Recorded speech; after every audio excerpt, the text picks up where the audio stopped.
बिस्मिल्लाहिर्रहमानिर्रहीम। जो आज हमने डिस्कस करना है that is the overview of respiratory system. इसमें सबसे पहले इंट्रो को देख लेते हैं, जिसमें रेस्पिरेशन को स्टडी करना पड़ेगा। रेस्पिरेशन बेसिकली गैस एक्सचेंज का वो प्रोसेस होता है जिसके अंदर ऑक्सीजन हमारी बॉडी के अंदर एंटर होती है और कार्बन डाइऑक्साइड जो है वो हमारी बॉडी में से एक्सपेल आउट होती है। और ये जो रेस्पिरेशन का प्रोसेस होता है ये बॉडी में मेनली जो ऑर्गन परफॉर्म कर रहा होता है डैट इज़ लंग्स। ओके, अब इसमें इसकी कैटेगरीज को डिस्कस कर लेते हैं। इसमें दो कैटेगरीज होती हैं, एक एक्सटर्नल रेस्पिरेशन होती है, next category is the internal respiration.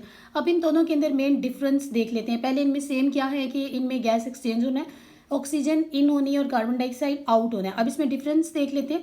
External respiration का जो प्रोसेस होता है ये हमारे फेफड़ों और ब्लड के दरमियान एक्सचेंज हो रहा होता है, और इंटरनल रेस्पिरेशन हमारे ब्लड और टिश्यूज़ के दरमियान में एक्सचेंज हो रहा होता है।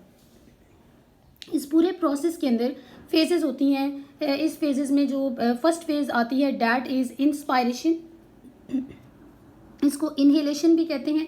And next phase that is expiration, इसको एक्सहेलेशन भी कहा जाता है। अब इसके अंदर भी मेन डिफरेंस क्या आ जाता है कि इंस्पायरेशन के अंदर ऑक्सीजन एंटर होती है और एक्सपायरेशन के अंदर जो है वो वेस्ट जो एयर होती है उसको एक्सपेल आउट किया जाता है, जिसके अंदर वेस्टफुल गैसेज होती हैं, और इसके अंदर यूजफुल गैस हमारी बॉडी के अंदर एंटर होती है थ्रू रेस्पिरेटरी ट्रैक्ट। अब इस रेस्पिरेटरी ट्रैक्ट के स्ट्रक्चर को स्टडी कर लेते हैं।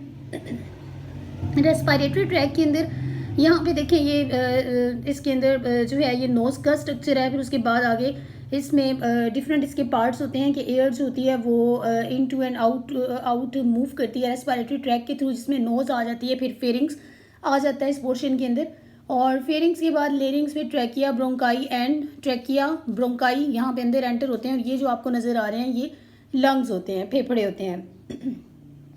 हर जो लंग होता है ना उसके बाहर दो लेयर्स होती हैं जो जिनको सीरस मेम्ब्रेन कहा जाता है। यू कैन से कि डैट इज प्लूरा। ओके, और ये two layer of serous membrane होती हैं जिनको प्लूरा कहा जाता है, या इसे प्लूरल सैक भी कहते हैं। अब दो लेयर्स होती हैं, एक जो इसके अंदर करके लेयर होती है उसको विसरल पेलूरा कहते हैं, और जो बाहर वाली लेयर होती है डैट इज द पेरीएटल।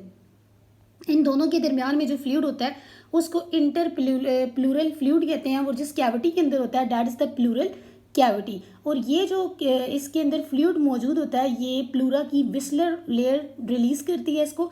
इसका मेन क्या फंक्शन होता है कि ये इन दो लेयर्स के दरमियान में, जिस तरह से ये अंदर अगर इसकी लेयर है और बाहर करके जो है वो इसकी दूसरी लेयर है, अंदर वाली लेयर जो होती है वो विस्रल लेयर हो गई और बाहर वाली पैरेटल लेयर हो गई, दोनों के दरमियान में फ्लूइड होता है और ये फ्लूइड फ्रिक्शन को रिड्यूस करता है इन दो लेयर्स के दरमियान में। इसके अलावा इसमें नेगेटिव प्रेशर को जो है वो क्रिएट करता है। इसकी डिटेल हम आगे डिस्कस करेंगे।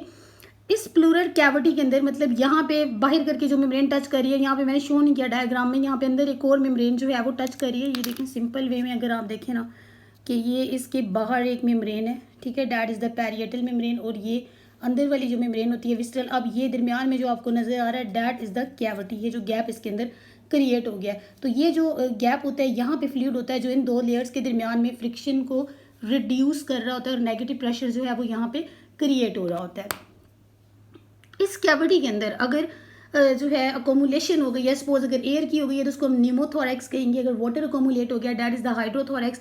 अगर ब्लड इकट्ठा हो गया डैट इज़ द हीमोथोरैक्स। अगर पस इकट्ठी हो गई है डैट इज़ द पायोथोरैक्स। ओके, तो इससे डिफरेंट जो है वो पैथोलॉजिकल कंडीशंस जो हैं वो क्रिएट होती हैं।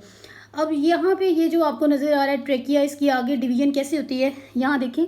ये ट्रैकिया लेफ्ट और राइट ब्रोंकाई के अंदर डिवाइड हो जाता है, और हर जो प्राइमरी ब्रोंकस होता है जब वो फेफड़ों में एंटर होता है वो दोबारा से डिवाइड होता है, उसको सेकेंडरी ब्रोंकाई कहते हैं। फिर वो इसकी जो डिवीजन होती है इसे क्या कहते हैं, टर्शरी ब्रोंकाई कहते हैं। और टर्शरी ब्रोंकाई जो होता है वो अपनी लेंथ के अंदर और डायामीटर के अंदर जो है वो इंक्रीज होता है और मैनी जनरेशन ऑफ ब्रैंक्यूल्स के अंदर डिवाइड हो जाता है। और ये जो ब्रैंक्यूल्स होते हैं जो जब ये डायामीटर अटेन कर लेते हैं 1 मिलीमीटर या इससे लेस, तो इसको टर्मिनल ब्रैंक्यूल्स कहते हैं।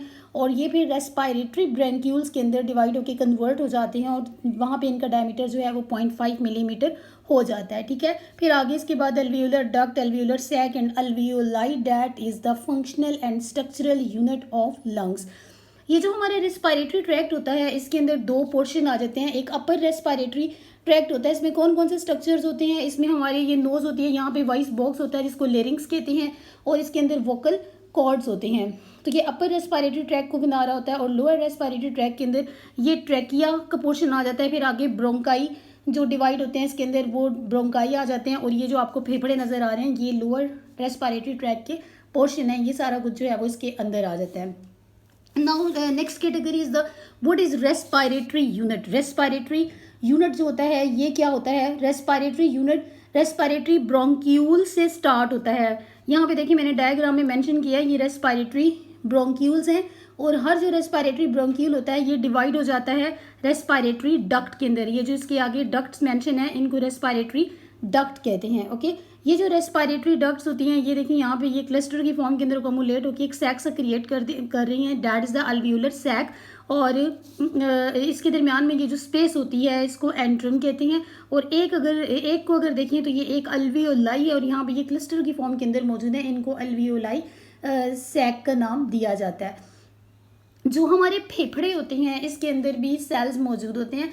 दो तरह के सेल मौजूद होते हैं, अल्वियोलर टाइप 1 सेल और second is the alveolar type 2 cell. इनको अल्वियोलर टाइप 1 नीमोसाइट्स भी कहते हैं, ये अल्वियोलर टाइप 2 नीमोसाइट्स और नीमोसाइट्स भी कहा जाता है। तो इसमें मेन डिफरेंस क्या होता है, ये दोनों एपिथेलियल लेयर्स बना रहे होते हैं। अल्वियोलर एपिथेलियल लेयर के अंदर जो आपके फ्लैट सेल्स होते हैं ना उनको अल्वियोलर टाइप 1 सेल कहते हैं, और जो क्यूब की तरह के सेल होते हैं उनको अल्वियोलर टाइप 2 सेल कहा जाता है। ये देखिए यहाँ पे जो इस फॉर्म के अंदर सेल होते हैं ना, इस तरह से जो फ्लैट सेल्स होते हैं ये अल्वियोलर टाइप 1 सेल होते हैं, और जो यूं करके सेल होते हैं ये क्यूब की फॉर्म के अंदर, इनको क्या कहते हैं, इनको अल्वियोलर टाइप 2 सेल का नाम दे दिया जाता है। और ये सरफेक्टेंट जो है वो प्रोड्यूस कर रहे होते हैं।